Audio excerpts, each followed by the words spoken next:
بسم اللہ الرحمن الرحیم۔ السلام علیکم ورحمۃ اللہ وبرکاتہ۔ الحمد للہ رب العالمین والصلاة والسلام علی اشرف الانبیاء والمرسلین محمد وآلہ واصحابہ اجمعین، اما بعد۔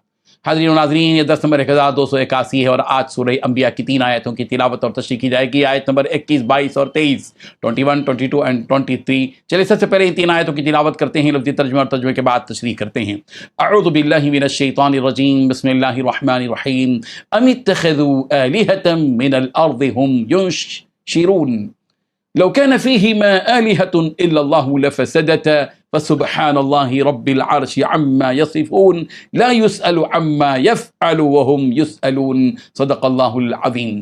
لفظی ترجمہ یوں ہے، ام اتخذوا آلہہ، کیا انہوں نے معبود بنا لیے ہیں، من الارض، زمین میں سے، ہم ينشرون، کہ وہ زندہ کر دیں گے مردوں کو، لو کان فیہما، اگر ان دونوں آسمان و زمین میں ہوتے، آلہۃ، کوئی کئی معبود، الا اللہ، اللہ کے سوا، لفسدتا، تو ضرور وہ دونوں ہی بگڑ جاتے۔ فسبحان اللہ، چنانچہ اللہ پاک ہے، رب العرش، جو عرش کا رب ہے، اما، ان باتوں سے جو یصفون، وہ مشرک بیان کرتے ہیں، لا یسألو، اس سے پوچھا نہیں جا سکتا، اما، اس چیز کی بابت جو یفعلو، وہ پروردگار کرتا ہے، وہم، جبکہ وہ لوگ، یسألون، پوچھے جائیں گے۔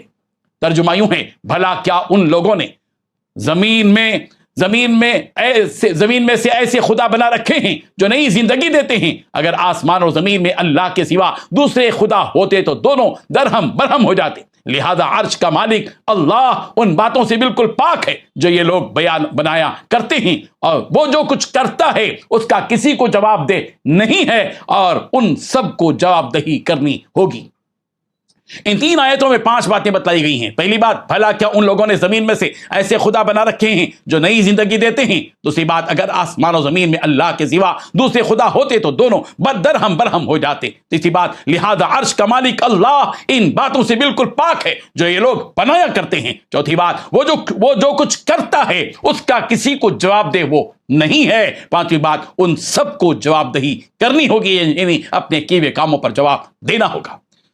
بزرگان محترم، زندگی اور موت اللہ تبارک و تعالیٰ کے ہاتھ میں ہے، اس کے سوا نہ کوئی کسی کو موت دے سکتا ہے اور نہ ہی کسی کو زندگی دے سکتا ہے۔ واللہ یحیی و یمیت، سورہ آل عمران آیت نمبر 156، 156 میں کہا گیا، اللہ ہی جلاتا ہے اور مارتا ہے، اور دنیا میں جو لوگ اپنے ہاتھوں سے مورتیوں اور بتوں کی شکل میں معبود بنا لیتے ہیں، ان میں نہ کسی کے اندر زندہ کرنے کی قوت ہے اور نہ وہ کسی کو موت اپنی طرف سے دے سکتے ہیں۔ یہ بت تو بس ایسے بے بس اور کمزور ہوتے ہیں کہ خود اپنی ناکوں پر بیٹھی ہوئی مکھیوں کو بھی وہ اڑا نہیں سکتے۔ ایسے بے بس اور کمزور تراشے ہوئے معبود کسی مردہ کو کیا زندہ کریں گے؟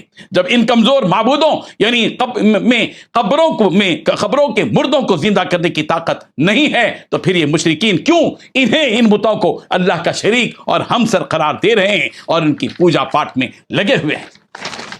سورۃ النحل کی آیت نمبر 20 اور 21، 20 and 21 میں ان باطل معبودوں کے بارے میں یہی بات بتلائی گئی کہ والذین یدعون من دون اللہ لا یخلقون شیئا وهم یخلقون اموات غیر احیاء وما یشعرون ایان یبعثون، اور جن کو یہ لوگ اللہ تعالیٰ کے سوا پکارتے ہیں وہ کسی چیز کو پیدا نہیں کر سکتے، بلکہ وہ خود پیدا کیے ہوئے ہیں، مردے ہیں، زندہ نہیں ہیں۔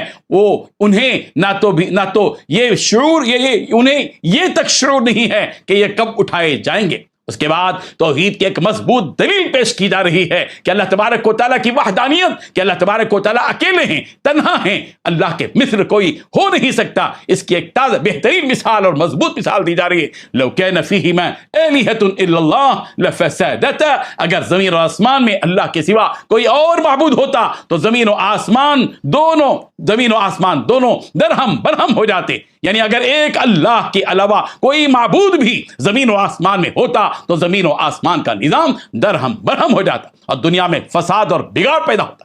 اس لیے کہ اگر ایک گاڑی کے بیک وقت 2 ڈرائیور ہوں اور ایک ہی گاڑی کو 2 ڈرائیور ایک ہی وقت میں چلا رہے ہوں، ڈرائیونگ کر رہے ہوں، تو ظاہر ہے کہ حادثہ ہوگا، گاڑی بھی خراب ہوگی اور جتنے سوار ہیں وہ بھی موت کے گھاٹ اتر جائیں گے۔ تو بھلا زمین و آسمان کا اتنا بڑا نظام اگر ایک خدا کے علاوہ کوئی اور خدا بھی اس میں شامل ہو جائے تو یہ نظام کیسے باقی رہے گا؟ اس لیے کہ اگر دونوں خدا کو تسلیم کر لیں تو دونوں کے ارادے اور اختیار کو بھی تسلیم کرنا پڑے گا، اور اگر دونوں خداؤں کے ارادے اور اختیار بیک وقت چلیں تو زمین و آسمان کا یہ نظام کیسے باقی رہے گا؟ ایک خدا کہے گا کہ زمین اوپر رہے، دوسرا خدا کہے گا کہ نہیں زمین نیچے رہے گی، دونوں میں لڑائی ہوگی، جو غالب آئے گا وہی خدا رہے گا، جو مغلوب ہو گیا وہ خدا کیسے ہو سکتا ہے؟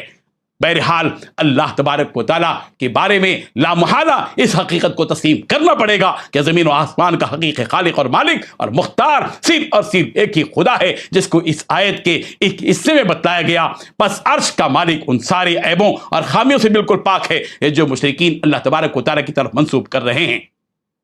اللہ تعالیٰ کی شان یہ ہے کہ اللہ تعالیٰ کے کاموں کے بارے میں کسی کو گرفت کرنے اور باز پوچھ کرنے کی ہمت نہیں ہے۔ وہ قادر ہے، مختار ہے، وہ حاکم ہے جس کے حکم کو کوئی ٹال نہیں سکتا۔ زمین و آسمان اس کے حکم کے آگے اپنا سر جھکائے ہوئے ہیں، ستارے اور سیارے اس پیارے پروردگار کے حکم کی تابعداری کر رہے ہیں، چاند اور سورج اس کے حکم کے دائرے میں اپنی ڈیوٹی انجام دے رہے ہیں، سمندر اور پہاڑ اس پروردگار کے حکم سے اپنے فرائض انجام دے رہے ہیں۔ کسی میں یہ طاقت نہیں کہ اس کے کسی قول یا اس کے کسی عمل یا اس کے کسی فیصلے پر کسی بھی قسم کا کوئی اعتراض کر سکے، لیکن اللہ کے علاوہ جتنی مخلوقات ہیں رب ذوالجلال ان سے مواخذہ کر سکتا ہے۔ اللہ تعالیٰ کو اختیار ہے کہ وہ اپنے بندوں سے ان کی حرکتوں کے بارے میں پوچھے اور مواخذہ کرے، اور چاہے تو انہیں سزا دے۔ سورہ ہجر کی آیت نمبر 92 اور 93 92 اور 93 میں بھی یہی بات کہی گئی، فَوَرَبِّكَ لَنَسْأَلَنَّهُمْ أَجْمَعِينَ عَمَّا كَانُوا يَعْمَلُونَ، بس تمہارے رب کی قسم ہم ضرور بھی ضرور ان سب سے سوال کریں گے ان امور کے بارے میں جو وہ کیا کرتے تھے۔ اللہ تبارک و تعالی ہم سب کو